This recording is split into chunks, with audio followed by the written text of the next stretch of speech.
Here we go Okay. then.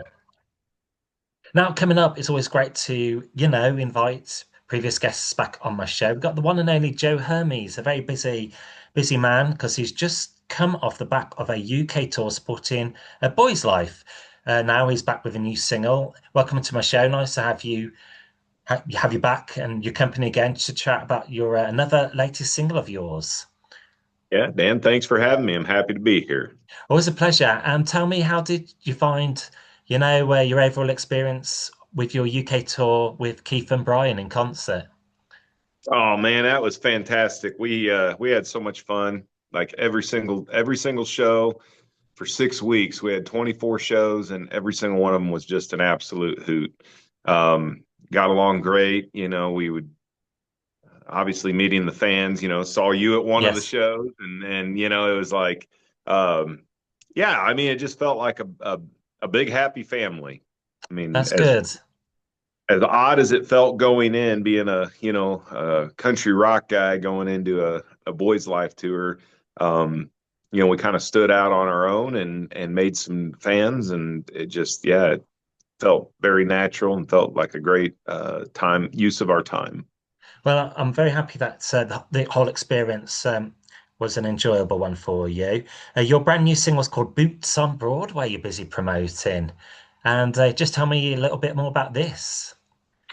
Yeah, so Boots on Broadway, it started out more countrified, if you will, just because Broadway in Nashville is, known for the country music. But then as we were writing it and we were playing with different mixes and stuff, and the conversation came up that, you walk down Broadway, there's a lot of rock music getting played, cover songs being played up and down Broadway, and I wanted to showcase that as well. So we ended up taking two versions of this song. One's a little more countrified, and one's got the heavier guitars and a little heavier drums, and we call that the rock version. And but from a song standpoint, lyrically and melodically, I mean, it's pretty much all the same.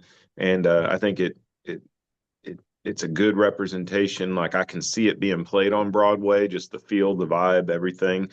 We've even been shooting like the performance videos, just walking up and down Broadway, and it seems to fit.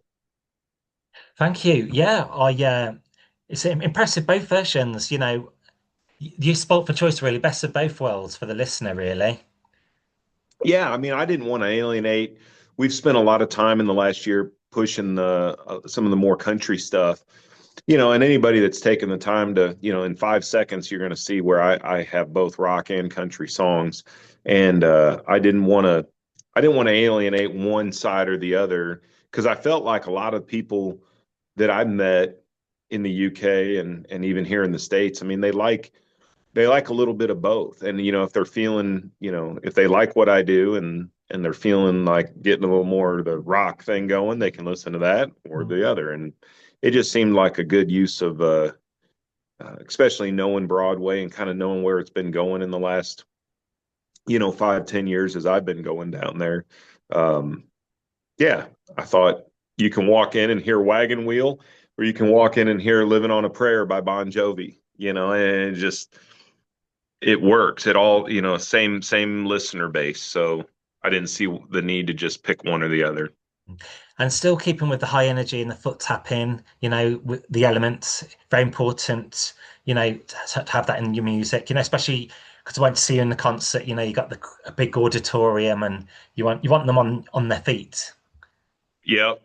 Yeah, you got to see I don't do well if they're just sitting there looking at you. I try to do what I can to get people engaged and remind them, hey, we're out here to have fun. Mm. I did get yelled at once or twice from some of the venue like ushers and things because apparently I'm not supposed to have them like do some of the things that we were asking them to do, but I didn't care. For me, a lot of those rules are made to be bent a little bit. Mm. It's like, hey, we're here to, they're here to have fun and get them clapping or hooting or holding the cameras up and the phone, the phone cameras up and stuff. I mean, that just to me that's the fun of going to a live concert. Mm. Life is short. Yes. And one review of the song says Boots on Broadway is a fun up-tempo track that puts a listener into a honky-tonk, ready to line up and dance and chase your worries away and enjoy the moment. Would you say that's a fair statement? I mean, that works for me. I think it captures, again, it captures that vibe, and I think that says it pretty well. And did you mention you may have recorded a music video for this?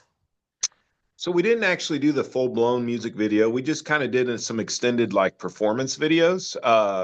Not a huge difference, but instead of like from start to finish doing one long, intricate music video, we basically just did a lot of different performance videos, some longer clips than others. And, I think we'll end up splicing some of those together and making a longer version.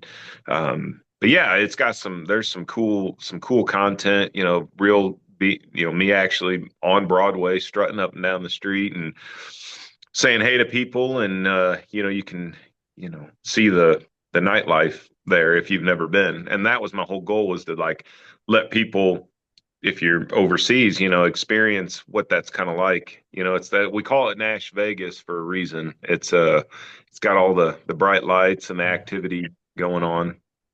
And here, there's some great eateries there as well, places, to dine. Oh yeah, there's definitely that. If you don't, you can't open a restaurant in Nashville and not be good, because there's so much competition. It's just it's rare to find a bad one. Let's put it that way. And back to the artwork, you've managed to do two contrasting covers for your Boots on Broadway, especially with the footwear as well. They both kind of represent that style of genre, country rock, with Yeah. the boots there. That was a good idea. I like that. Yeah, that was, we were trying to think, how do you subtly say the difference, right? Like without just screaming it from the rooftop, so to speak. And the boots, made sense. Like, here, let's put some rock boots on there and let's put some country boots, cowboy boots. And so now the big question is, what am I going to wear during the rock tour, because I'm used to wearing my cowboy boots. And Joe Hermes always got his own thing going on. Do you ever get compared to, like, say, like Teddy Swims, or in my notes here, I had a record on. It's from an artist, not Rag and Bone Man. I think it was Orville Peck. He's from New Zealand. Huh. No, I He's haven't like, heard that one. I've heard the Teddy Swims one before. I've heard that one. is it because like you got quite a baritone voice and you're well built as well? Yeah, I think that and the raspiness that slips out there. I don't know. I mean, Teddy's got a heck of a better voice than I do. I mean, that guy's got some wicked cool R&B runs and stuff. I can't do that. I can do just little bits here and there, Mm, and throw the grit, and yeah. but I'll take that. That's a compliment to me. That's good. And yeah, as I mentioned, that was complimentary. Do you ever do like cover versions, when you like performing, like say Tennessee Whiskey? That's such a great song. Yeah, I mean, I haven't done that one just because I don't want to butcher it. That's such a good song. I mean, Stapleton just owned that thing so well. And he covered. That was a cover for him. He covered that song. And of course that put him on the map. Um, yeah, cover song wise, I mean, I'm kind of partial. We do a cover once in a while of Hurt, the Johnny Cash version of Hurt. But then I take Johnny's version and I put my own Joe twist on it as the song goes on. It's I don't play it a lot just because it's a heavy song, and you know, lately I've been trying to do a little more of the up tempo fun stuff, and so just finding where it fits in the right time. I mean, this rock tour would be a good place to do it, but typically if we're playing a longer set, I'll get more into some of that stuff, the cover stuff. Sure.